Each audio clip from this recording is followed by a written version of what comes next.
when BitFuck was at $19,600, I said, it's over. You heard it here first. Bitcoin is going to zero. Zero. When it comes out, zero.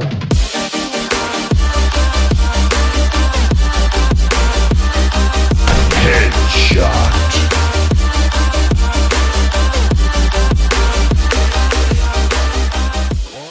Today on Twitter, I said, I guess Satoshi's plan for Bitcoin is working out perfectly. Money printing to infinity and Bitcoin moons. The US dollar index continues to decline and Bitcoin was designed for this exact scenario.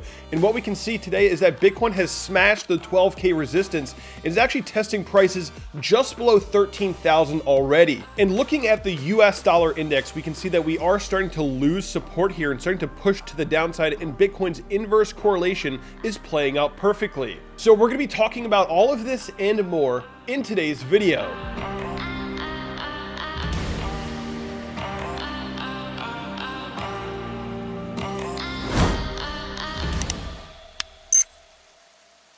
What's up, guys? Welcome back to the channel. My name is Kevin Svenson, and today we're going to be talking about the price of Bitcoin, Ethereum, Chainlink, and also looking at the US dollar index. Right now, I'm looking at the market overall, and we can see that everything is moving into the green today. Today is an awesome day for the markets, and even the altcoins are beginning to bounce back and rebound. Right now, I'm using the Cryptowatch Desktop App, so I have multiple setups here, multiple configurations. By the way, the desktop app was just released for the public. If you go to the Cryptowatch website, you can download it for free and create your own custom layouts to monitor the markets. So definitely go check it out. Before we get started on this video, make sure you guys scroll down, hit that like button, subscribe to the channel, turn on notifications. For the past few days, Bitcoin was sucking the life out of the market, taking all the gains away from the altcoins, but today the altcoins are beginning to rebound with Bitcoin. So everybody is happy today. It seems like sentiment is really bullish right now.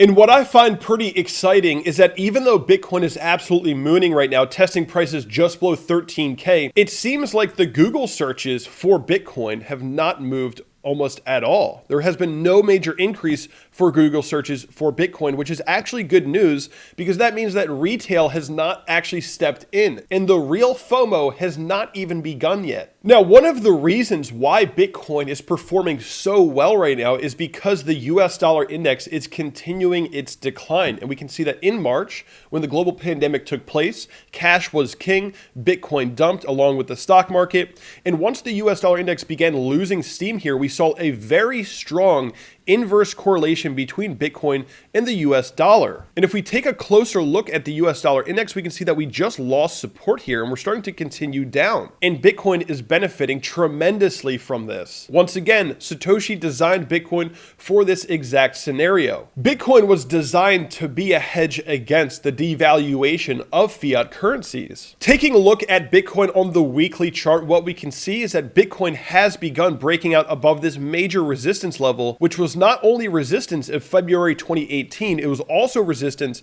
in the summer of 2019. And recently we did find resistance here in the month of August, and we are coming up above that level now. And if you look at the weekly chart like this, what you can see is that Bitcoin is making a very historic move right now. If you look at this area here, you can see that we've only seen 1, 2, 3, 4, 5, 6 weekly candles close above that $12,000 level. We had no weekly candles close above 12K in 2019. And now if you're looking at the chart, it does seem very likely that we're going to get this weekly candle to close above the 12K level, which means this could be the 7th weekly candle close in Bitcoin history to have closed above 12,000. This is a very historic moment. And now that we are confirming a bullish breakout in a potential bull market, just remember that things can get more bullish than you ever thought possible. Right now, the question on everyone's mind is, what should they do? Should they be buying Bitcoin right now? Should they be looking to sell Bitcoin soon? Where should they be taking entries for Bitcoin? If you look at the previous bull market for Bitcoin, the blue line, the 21-week EMA was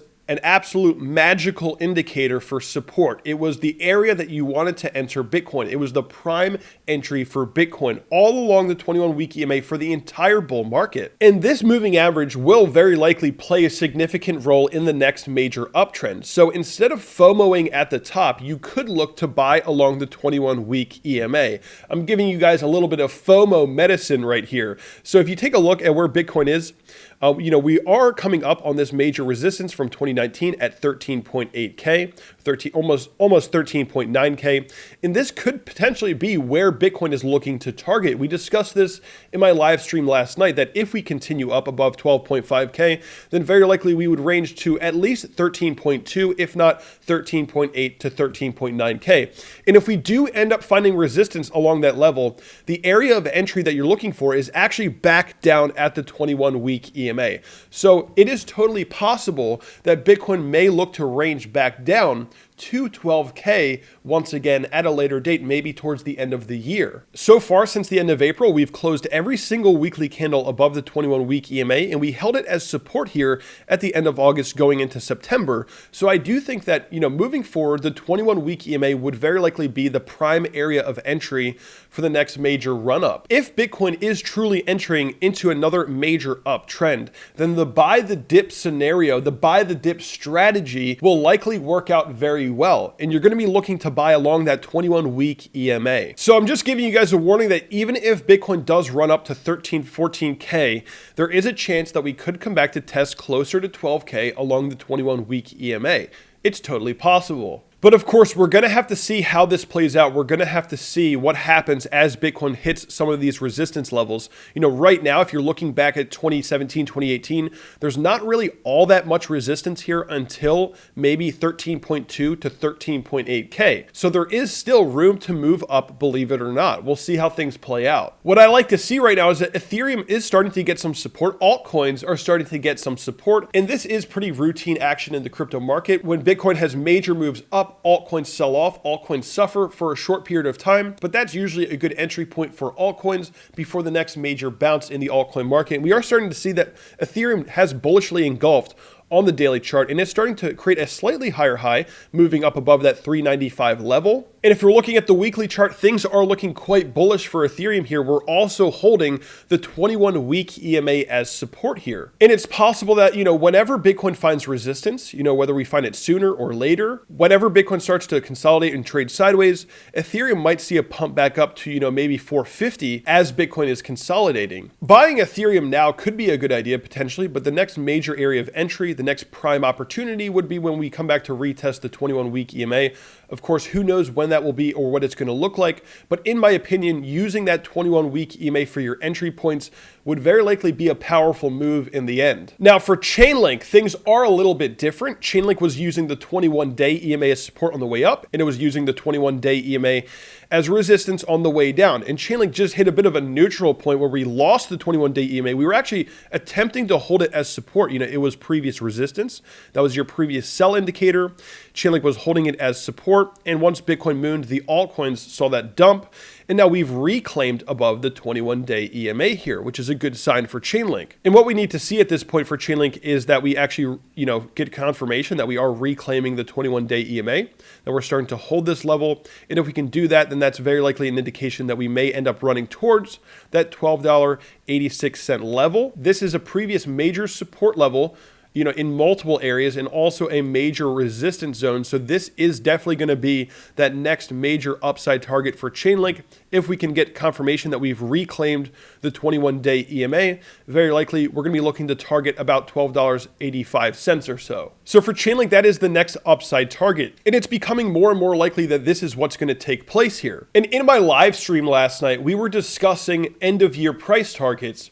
And basically what I was telling people is that if my hypothesis is correct, that we're going to be using the 21-week EMA for Bitcoin as a support indicator, support target on the way up, if we just mark up the end of the year here for Bitcoin, then it seems like by the end of the year, the price target is actually coming in at that previous high from 2019. Now, of course, a lot of things can happen. It depends on how bullish we really get. I don't necessarily think that we're just going to see, 8 consecutive weeks up to 20K. I think that we'll probably see some volatility in between. We would probably end up breaking above the 2019 high towards the end of the year. So end of year price target for Bitcoin, probably about 14 to 15K. And if we practice this same idea on the Ethereum chart and mark up the end of the year, Ethereum could be anywhere from $450 to $500 by the end of the year. Now, again, things could get much more bullish than that. We could see a further breakout, but this is just a very conservative estimate, right? I'm being a little bit conservative here. Ethereum could possibly be looking at 500 by the end of the year with a little bit of volatility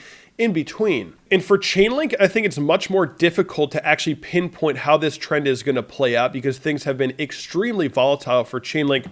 But in my opinion, end of year, if things remain bullish for Bitcoin, Ethereum, it could be anywhere from $15 to $20 by the end of the year, potentially. Chainlink has actually been able to close these weekly candles above the 21-week EMA as well. So we may also be looking to, use the 21-week EMA as a support target as well, potentially, although it's a little bit less reliable for Chainlink, but maybe $15 to $20 end of year could be that range that we're looking for. Again, it's harder to judge for Chainlink. Now, keep in mind, all of this can change if the S&P 500 does end up playing out some major bearish scenario. Now, of course, we do have the declining US dollar on our side right now. But if things do turn extremely bearish for the stock market, I do think that Bitcoin would very likely not benefit from that at all. In fact, we'd probably end up, trading more sideways going into 2021. And there's a lot of uncertainty right now with the rise in COVID-19 cases and the stimulus package which they can't agree on. So there are risks in the market right now. We're not necessarily out of the woods yet for the global narrative, but right now things are looking pretty great for Bitcoin. And it seems like there is a lot of power behind this move, and it's starting to look more and more like we are entering that next major parabolic phase up to the all-time high. So things are definitely shaping up to be pretty exciting right now. If you guys found this video helpful, if you found it informative, hit the like button, subscribe to the channel if you're new. Be sure to sign up with the Cryptowatch platform with the link below. It's totally free. And right now on Cryptowatch, you can download the Cryptowatch Desktop App, which is also free to use. Definitely check it out. And I'll see you guys in the next video.